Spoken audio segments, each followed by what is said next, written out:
सिद्धिलक्ष्मी परालक्ष्मी लक्ष्यलक्ष्मी नमोऽस्तुते।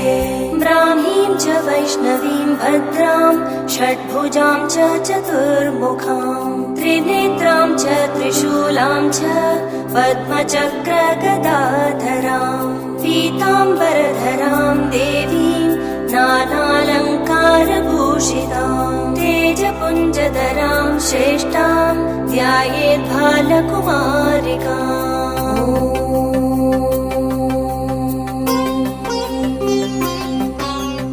ओङ्कारलक्ष्मीरूपेण विष्णोर्हृदयमव्ययम् विष्णुमानन्दमध्यस्थम् ह्रीङ्कारबीजरूपिणी ॐ क्लीं अमृतानन्दभद्रे सत्य आनन्ददायिनी ॐ श्रीं दैत्यभक्षरदां शक्तिमालिनी शत्रुमर्दिनी